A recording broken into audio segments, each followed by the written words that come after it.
Hello दोस्तों, स्वागत है ऑडियो बुक समरी पर, वो जगह जहां पर हर दिन हम आपके लिए लाते हैं प्रेरणा से भरी और सोचने पर मजबूर कर देने वाली किताबें। जरा सोचिए, एक राजकुमार जिसके पास सब कुछ था, धन दौलत, राजपाट, ऐश्वर्य, युवा रूपसी पत्नी और प्यारा बेटा। आखिर क्यों उसने ये सब छोड़ दिया? क्या वजह थी कि वो आरामदायक महलों से निकलकर जंगलों की धूल भरी राहों पर चल पड़ा? और क्या बुद्ध यानी सिद्धार्थ सिर्फ पूजा पाठ और मंदिरों तक सीमित थे, या उनकी शिक्षा में एक ऐसी क्रांतिकारी ताकत छिपी थी जो इंसानियत और समाज दोनों को झकझोर सकती थी? दोस्तों, आज हम डूबने वाले हैं डॉक्टर भीमराव अंबेडकर की लिखी किताब द बुद्धा एंड हिज धम्मा में। पर यह किताब आपको बुद्ध को भगवान की तरह नहीं दिखाएगी, बल्कि एक तर्कवादी, समाज सुधारक और इंसानियत की उम्मीद की तरह सामने लाएगी। तो इस सफर के लिए तैयार हो जाइए, क्योंकि ये सिर्फ एक कहानी नहीं होगी, बल्कि एक ऐसी आंखें खोल देने वाली यात्रा जो आपको खुद से और इस दुनिया से बिल्कुल नए अंदाज में मिलवाएगी। तो चलिए शुरू करते हैं। अध्याय 1। वो 4 दृश्य जिन्होंने सब बदल दिया। जरा कल्पना कीजिए, एक महल जहां दुख, बीमारी और मौत का कोई नामो निशान ही न हो, जहां हर तरफ सिर्फ हंसी हो, संगीत हो और जवानी की रौनक। लेकिन क्या ये झूठी चमक हमेशा टिक सकती है? यही महल था जिसमें शाक्य वंश के राजकुमार सिद्धार्थ बड़े हुए। राजा शुद्धोधन ने अपने बेटे को इस तरह पाला कि वो कभी भी दुनिया की कठोर हकीकतों से सामना न कर पाए। लेकिन नीति को कौन रोक सकता है? पहला दृश्य, बुढ़ापा। नगर भ्रमण करते हुए सिद्धार्थ ने पहली बार एक झुके हुए बूढ़े इंसान को देखा। जरा सोचिए उनकी कैफियत, एक युवक जिसने कभी झुर्रियां नहीं देखीं, सफेद बाल नहीं देखे। अचानक उसके सामने बुढ़ापे की हकीकत खड़ी थी। उन्होंने चन्ना से पूछा, क्या हम सब ऐसे हो जाएंगे? और जवाब था, हाँ। ये पहला तीर था जिसने उनके सोने से बने सुख के महल को दरका दिया। दूसरा दृश्य, बीमारी। कुछ ही दिन बाद उन्होंने फिर बाहर देखा, इस बार एक बीमार इंसान, दर्द से कराहता हुआ, अकेला पड़ा। तब सिद्धार्थ को एहसास हुआ, ये शरीर जिसके पीछे हम भागते हैं कितना खोखला है। सेहत और जवानी पल भर में बीमारी की आग में जल सकती है। तीसरा दृश्य, मौत। लेकिन असली झटका तब लगा जब उन्होंने शवयात्रा देखी। कल्पना कीजिए उनके मन का तूफान, क्या यही अंत है? क्या सबको एक दिन मिट जाना है? तो फिर ये राजपाट, ये महल, ये रिश्तों का मायाजाल, इनका क्या मतलब है? ये तीसरा दृश्य उनकी आत्मा को तोड़ गया। चौथा दृश्य, सन्यासी। फिर उन्होंने चौथी बार देखा, एक शांत चेहरा, गेरुए वस्त्रों में सन्यासी। न महल न दौलत, फिर भी भीतर से शांत। ये दृश्य उनके लिए अंधेरे में एक चिंगारी बन गया। उन्हें एहसास हुआ, शायद यही रास्ता है। और वहीं सिद्धार्थ ने ठान लिया, वो भी उस पथ पर निकलेंगे। अध्याय 2। ज्ञान की तलाश। आधी रात, कपिलवस्तु नींद में डूबा था। सिद्धार्थ ने आखिरी बार अपनी पत्नी यशोधरा और मासूम बेटे राहुल को देखा। आंखें नम थीं, लेकिन मन दृढ़ था। उन्होंने महल, परिवार, सबको छोड़ दिया ताकि पूरी मानवता के दुख का हल ढूंढ सकें। क्या आपको लगता है ये आसान था? एक तरफ प्रेम और मोह था, दूसरी तरफ पूरे संसार की मुक्ति। और उन्होंने चुना संसार, तपस्या और असफलता। गया के जंगलों में सिद्धार्थ ने वो सब सहा जिसकी कल्पना से भी रूह कांप जाए। भोजन त्याग दिया, शरीर को कष्ट दिया, हड्डियां निकल आईं, लेकिन ज्ञान दूर था। 6 साल तक तपस्या के बाद भी जो सत्य की खोज थी वो हाथ न आ सका। और तब उन्हें समझ आया, ना भोग ना त्याग बल्कि मध्यम मार्ग ही रास्ता है। बोधि वृक्ष के नीचे सुजाता की खीर खाकर उन्होंने शक्ति पाई और बोधि वृक्ष तले बैठकर प्रतिज्ञा की, जब तक ज्ञान नहीं मिलेगा मैं नहीं उठूंगा। और फिर हुआ वो पल जब सारी वासनाएं, डर और इच्छाएं टूटीं। सिद्धार्थ ने देखा दुख है, उसका कारण है, दुख समाप्त हो सकता है और उसका मार्ग है। उस रात जब तारा उगा, राजकुमार सिद्धार्थ बुद्ध बन गए। दोस्तों सोचिए, अगर सिद्धार्थ ने कभी इन सवालों से न टकराया होता तो शायद आज दुनिया में करुणा, मध्यम मार्ग और इंसानियत का सबसे बड़ा संदेश ही न होता।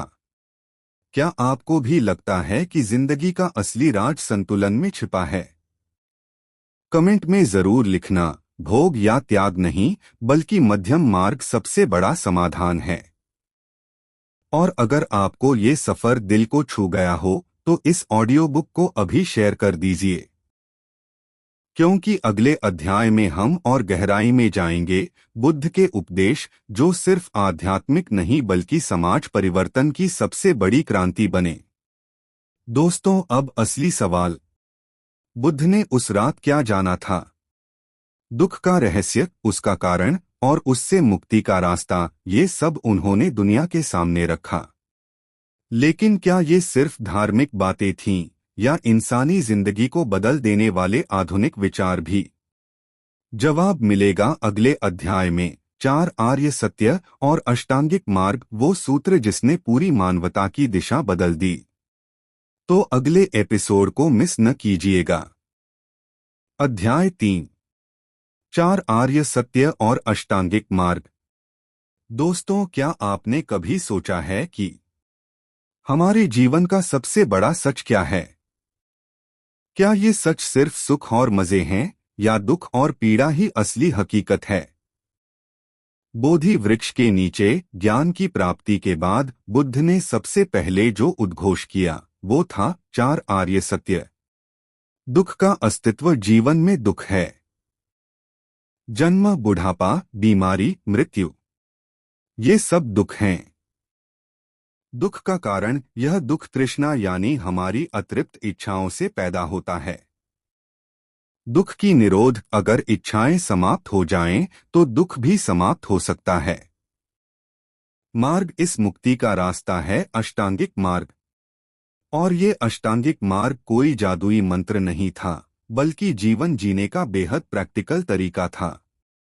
सम्यक दृष्टि, सम्यक संकल्प, सम्यक वाणी, सम्यक कर्म, सम्यक आजीविका, सम्यक प्रयास, सम्यक स्मृति, सम्यक समाधि।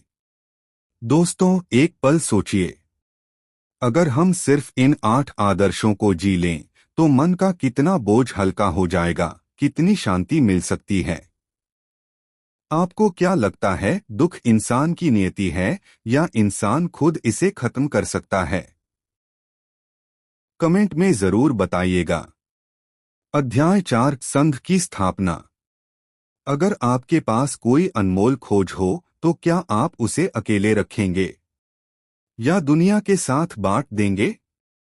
ज्ञान प्राप्ति के बाद बुद्ध ने तय किया कि ये संदेश सिर्फ उनकी निजी दौलत नहीं है।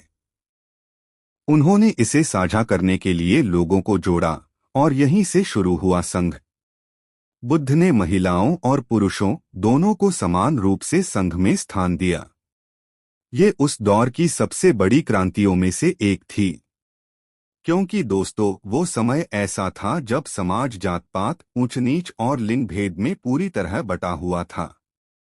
संघ यानी एक ऐसी टोली जहां न राजा था न प्रजा, न ऊंचा न नीचा, सिर्फ साधक।